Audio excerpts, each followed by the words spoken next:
Amazing. Thank you, Meg. And thank you, Opal, for being here with us. I want to give y'all a proper introduction to Opal and then also give you some space to introduce yourself to the audience as well.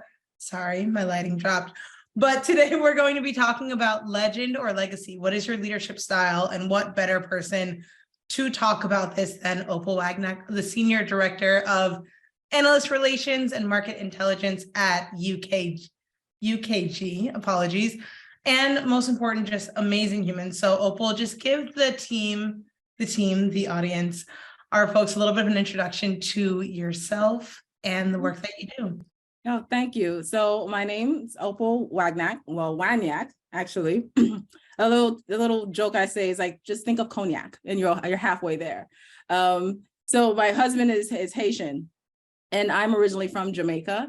I grew up here in the States, based out of Miami, Florida, and just always had this knack for math and science. Yeah, that was just always my jam. Not so much English, but definitely that was my thing. And then after, of course, growing up and doing all of my schooling here in the States, but I also had one leg outside of constantly having to go back to Jamaica because my family has a farm. Actually, me and my siblings are the first generation that's not a farmer.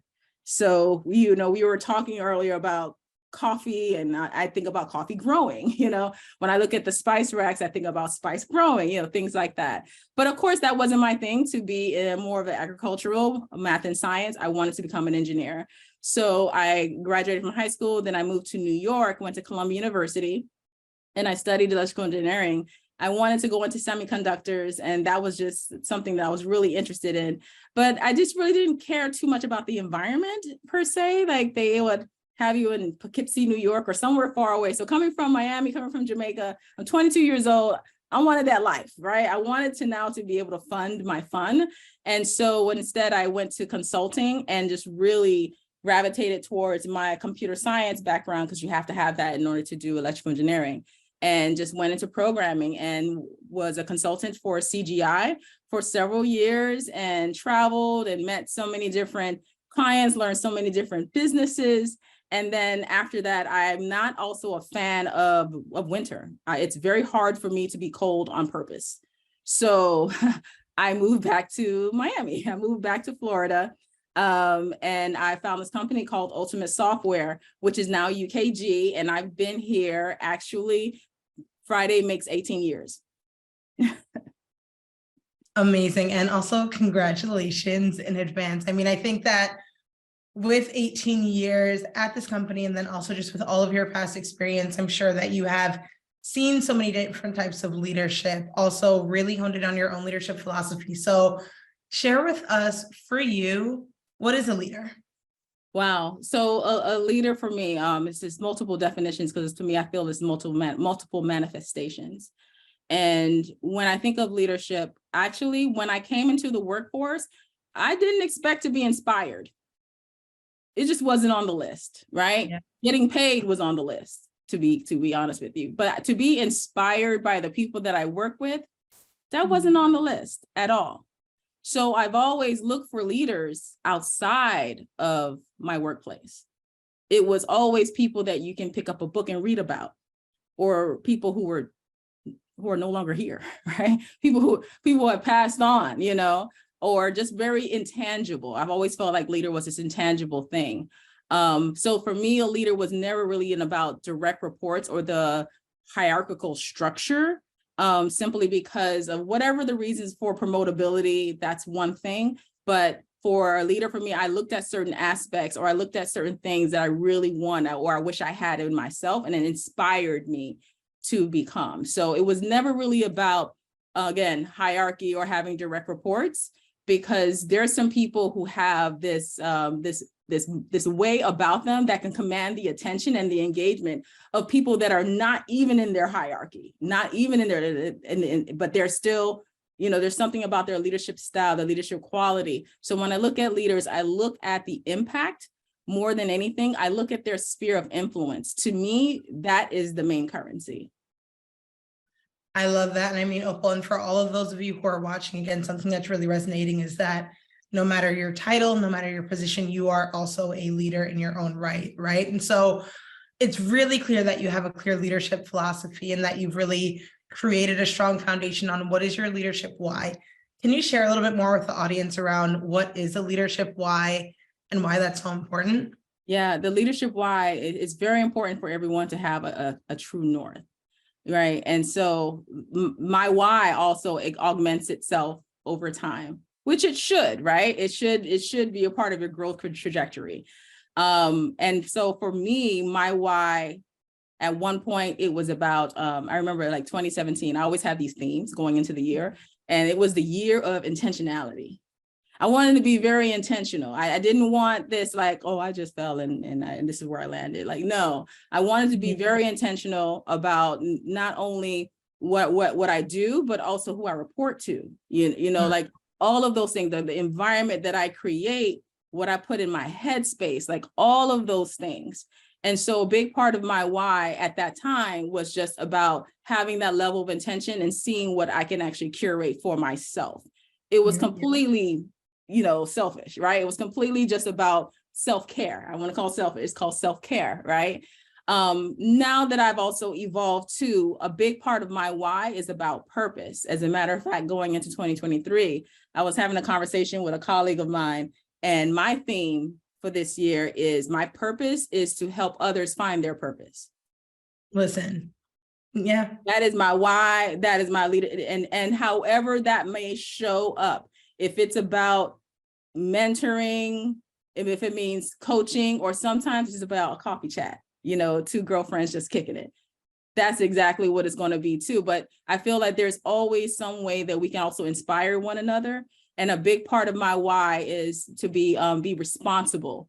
I really want to be a responsible and have that level of citizenship when it comes to leadership.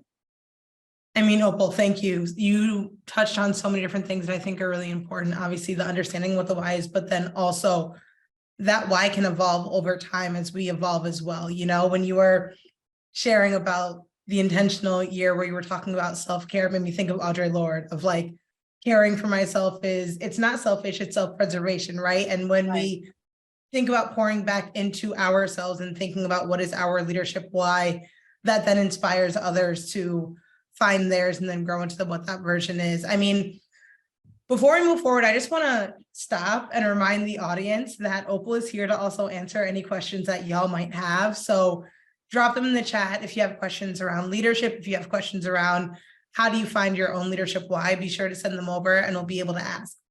Now, I want to get into it because you have a really great story and philosophy around the difference between a legend and legacy. And I think when we're talking about leadership, the legacy that we leave is so important, as is understanding the difference between, are you a legend or are you leaving a legacy? So tell us a little bit about those two and the story behind that.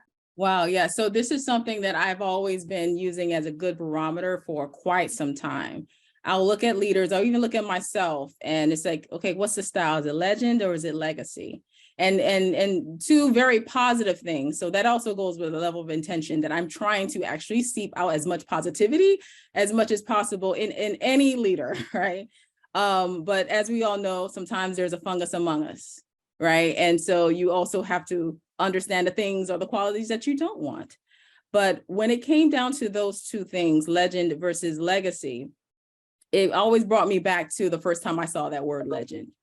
And the first time I saw that word legend, it was, you know, coming from a predominantly Black republic, coming from Jamaica, it's no big deal that, okay, your judges are Black. Yeah, of course. Yeah, your prime minister. Yeah, they're Black, you know? So it was never a thing to like to have the first Black anything. Like it was not a big deal. However, coming to the States, you know, it was a whole nother level. And then one thing I can say Jamaica was very, very good about was that they had an ideal of always competing on the world stage. Like you never competed at the island level. You were always about competing at the world stage, but competing at the world stage, you had to have an understanding of the world around you.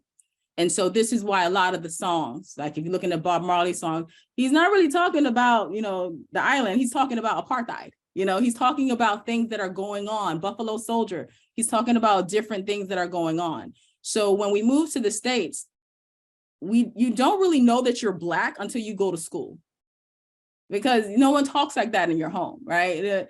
It's kind of redundant. Like, hey, Black girl, go tell your Black sister to come eat with the Black family. Like, no one talks like that, right? But when you go to school and someone identifies you and say, "Go, I don't want the Black girl on my team," and I said, "Me either." And they were like, "Dummy, that's you." Who's that? Where is she? Where's she? Like, yeah. But because it was associated with something negative, I was like, "I'm Black," like, or I'm bad. So of course I took this home and of course shared it with my parents, and something shifted. Like, we had a Black explosion. Everything, like, the next day I went to school, I had the Bob Marley shirts. It was Jamaica everywhere. You wore the colors. The Black, green, and gold was everywhere. But it was just their way of giving some positive reinforcement coming from a culture that they knew that was predominantly Black, right? Mm-hmm. And also positive. And so my shirt, I think it was a picture of Bob Marley, probably like from an album cover or something, but it read the word legend. Mm. And so I didn't know, that was my first time seeing it. And I was like, legend, like, I think I've heard that, you've heard terms like that, but you've always heard the term legend in terms of like things of old, or folklore, or it was a tale, or the legend of King Arthur, or something medieval, something that was completely remote from you. And whether it is authenticated or not, no one really cares to know. But because his face and his image was associated with that word stuck with me. So whenever I see the word legend, that's who I think of. But at the same time too, this is also a man that was the same age as my parents. So I'm like, he's the same age as my mom, you know? And I remember his death. I remember all those things when it happened, and the devastation. But for me, I was like, so my parents can be legends? I never knew that it can be something that is tangible or grabbable, like a generation that's so close to me, they're associating with that word. So with that being said, I always wanted to see, like, okay, what makes this person a legend? This is post-mortem. Now, how many decades post-mortem, but it's still one of those things that carry on. And so when I look at legend, I look at the inspiration that comes from it. And it wasn't necessarily about trying to be him or trying to mimic the struggle, but there was something that had that substance. There was something that was there. And I was like, wow, I really, really like this whole legend thing, but then I looked at legacy, because not everybody can be a legend. I realized in order to be a legend, you have to do something legendary. Right? And to do something legendary is ridiculously hard. And at the same time, it's not something that you can actually a title you can apply to yourself. Somebody has to give that to you. Someone has to receive you in a way that is oh, you're legendary, and therefore you get that title. But it's always one of those things that tends to be done in hindsight. And so when I looked at legacy, I said, okay, looking at the things, what you leave behind, but that also was a leave behind with a degree of intention. Both of them acted in ways of intention, but legacy is kind of like, if you got a letter saying that your grandma left you a small legacy, you're thinking like, oh, she must be some money.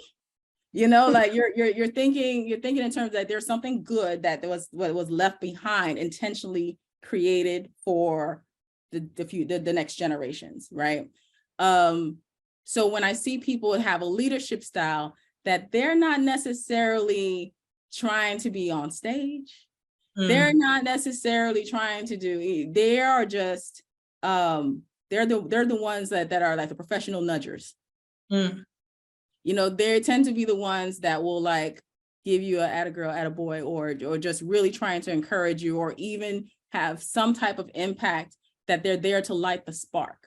You may never hear their names. Yeah. You may not, they'll probably won't even write a book about them or make a movie about them when they're like 100, they will never go, their names will never be in the history books. However, they did something to blaze a trail. But one thing about those two leadership styles, it's not like one is bad and one is good, or one is right and one is wrong. They both have their ways of inspiring. Mm. And I think sometimes we get caught up because like legend sounds so good, right? But it's like, don't force it. Yeah. You know, don't force it. Oftentimes we'll see people trying to force it and then they end up compromising themselves, or their behavior compromises their brilliance, you know, or things of that nature. Like, just like, it's one of those organic things. I feel that we're designed to, regardless of which path we choose or what path we're led down to go, we're all here really just to influence one another, because again, no man is an island. Absolutely. And I mean, this goes back to what you were saying. Number one, thank you for that answer and for sharing that story. I know that I was taking notes. If y'all who are watching are taking notes as well, start now. But I mean, Opal, you spoke about so many important things. And I think the difference between legend and legacy is, for all of you who are watching as well, is that you are all able to create your own legacies, right? We think about like that teacher that you might have had in the second grade or the third grade that either gave you all the confidence that you needed or shut you down and had you kind of turn into yourself. They left a legacy in one way or another, right? So being able to say, in the actions that we take, in the way that we interact with one another, we're all creating that legacy, either with like deeper roots or wider roots. And as you're giving me a lot to reflect on, Opal. I love this chat. So we have a question from the audience, Ruby K. Woods, and she wants to know, what are some ways that you think that Black women can start getting into C-suite opportunities, especially when these opportunities aren't always abundantly available? Wow, that's a very good question. Because I'm not there yet. Right? I'm not. I'll be talking like that coach who has never won a Super Bowl. To be very honest with you. However, what I do see and what I do know is that we don't get there without advocacy or sponsorship. We have to rely on one. It's not one of those like you get there on your own merit, on your own, you know, pull yourself up by your own bootstraps. And no, you need people. Let's just be clear. Now, whether or not people make themselves available to advocate on your behalf or to sponsor you, to see, you know, I have this saying on our teams, on my team's profile, like if you want diamonds, you better dig. Yeah. Right. And so there are some professional diggers. Yeah. They're there. We just got to find them. They're just hard to find but they're willing to do the work. They're definitely out there. But again, I sound like a coach who's never won a Super Bowl, but I do believe I'm on my way. You are. And I mean, I think, again, one thing when we're talking about leadership, legacy, being a legend, also, again, it's not always tied to our titles or where we're kind of at in the hierarchy that we were talking about before. And so I want to pivot that question a little bit. Thank you, Ruby, so much for asking. And I think a follow-up question that I would maybe have is, what are some ways that people can start embodying their leadership now so that they can be seen as the person who is having that sphere of influence? Because we mentioned it, right? If you need folks who are advocating for you or who are sponsoring you, they have to see you shining, right? So what are some ways or some steps that people could take now to start really honing into their leadership journey? I definitely think that finding your voice, that to me, you can't cheat the grind. You got to do the work, right? Finding your voice. When I say find your voice, like know your agency. Know your agency. And sometimes that takes practice. Sometimes that's you talking to yourself in the mirror. Sometimes that's you having all the Post-it notes all over your walls, or whatever it is to create that environment, that whatever work that is needed to find your voice, you have to find it, because otherwise people will speak for you. Yeah. And sometimes I was never really a fan of representation in the terms of other people representing me. Because my attitude was like, nobody can represent me better than me. That was my attitude. And even so much coming into the workforce, and it's like, these people don't inspire me. I don't come here for inspiration. But boy, was I wrong. In the last decade of my career, I've been fortunate enough to have not one, but two women who have inspired me to the point where I do believe that their names will be somewhere in my future generations. That's my children's children. Like, so if there is a middle name, they're like, how did I get that name? Oh, let me tell you about the lady at work. Right? It's gonna be at that level, but that marks that whole true transformation. So a lot of it is not only just finding your voice, but also surrounding yourself with the right people. Because if you know how some people said, if you want to dress for the job, don't dress for the job that you have, dress for the job that you want. Right? You may also have to put yourself in certain circles, right? Of people who also want the same things, people who are like, what books are they reading? Like, if you are around people who own real estate, damn it, guess what? You're going to own real estate too. If you're around people who own stocks, guess what? You're going to own stocks too. It's just one of those things. So put yourself in an environment where people are actually striving to become or trying to do things, and also do that too. Because your voice is not going to be enough. I truly believe that iron sharpens iron. And then as far as being seen, okay, I have this thing, like, I feel that some leaders show up in ways, they just have this natural charisma. They can command the attention, the engagement. Again, we have people who don't even report to them, but they hang on their every word.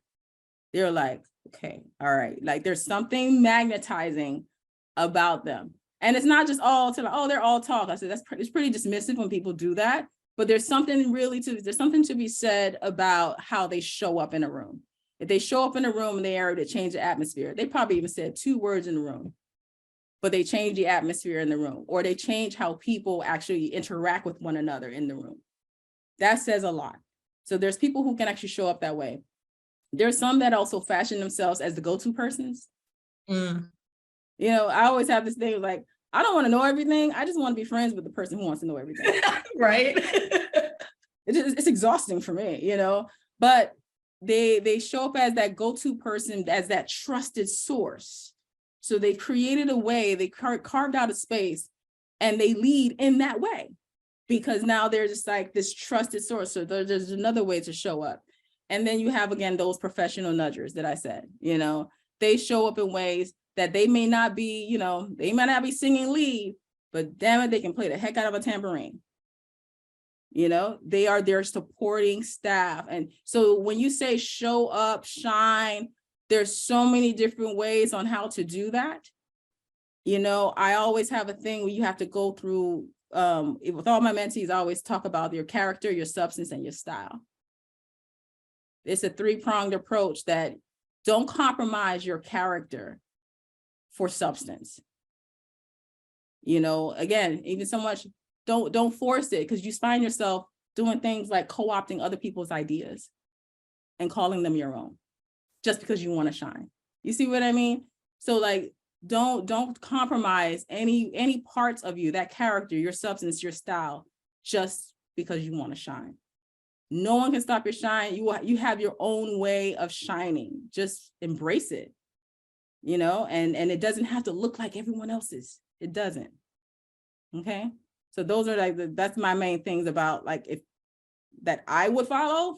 I'm telling you how I see myself and what I even share with other people too, in terms of shining for leadership. Amazing. I love that, Opal. I mean, you gave us so many notes. Again, I'm going to go back and watch this recording afterwards, take my notes down. I encourage all of you watching to do the same. And I mean, again, something that really sticks is like, my mantra for this year is like, be heard now, right? Mm-hmm. So when you're talking about who you want to be stepping into, and you mentioned this before, but how can all of you show up as that person that you want to be, or that leader that inspires you, and start integrating some of those practices and doing it consistently, although it might feel uncomfortable when you're getting started, although you might say, I don't want to sound stupid if I'm coming in this space, as I might not have before, but the more we try it out and test it out, we get to what hopefully you were sharing about before, the style, the leadership style, the why, the philosophy, and creating that deeper mission to be able to help not just impact your own life, but the life of others as well. Absolutely. And you know what? And I've seen some leaders do some bold things. I've seen some leaders do some bad things. But I've also seen some leaders do some, I want to say bold, courageous, some very courageous things. And when I see courage, like true courage, not that, true courage. You guys know it when you see it. After the murder of George Floyd, that right there, that changed how I saw a leader for the rest of my life. Because after the murder of George Floyd, that following Monday, I went into a meeting, Monday morning, and this particular leader said, okay, thanks for joining, everyone. We're going to have a moment of silence for 8 minutes and 46 seconds. Go. And you're on this, you can't fidget.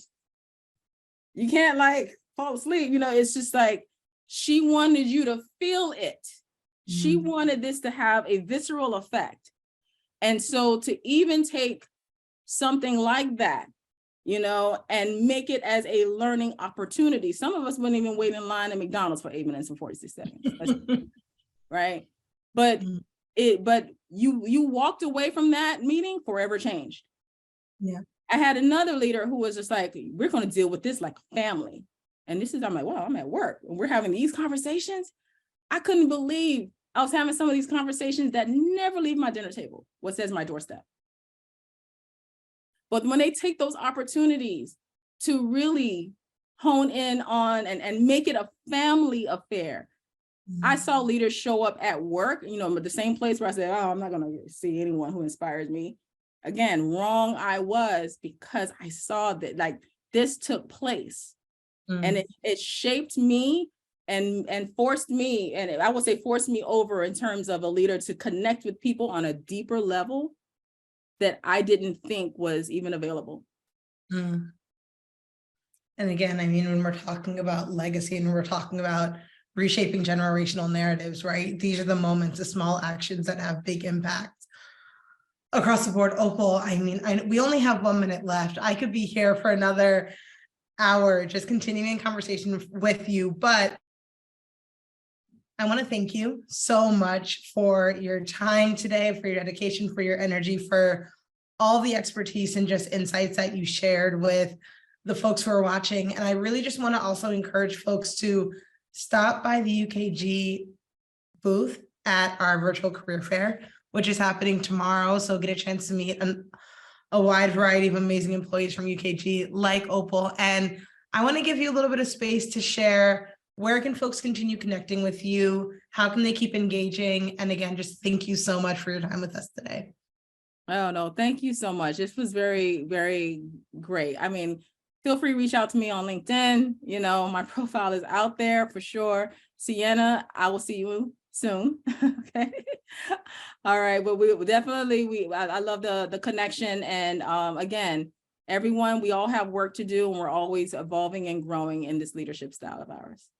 I mean, thank you, Opal, so much. And for all of you watching, I want you to drop in the chat one thing that you took away from this conversation today, one insight that you learned. And Opal, again, thank you so much. We're honored to have you here at our summit. All right. Appreciate it.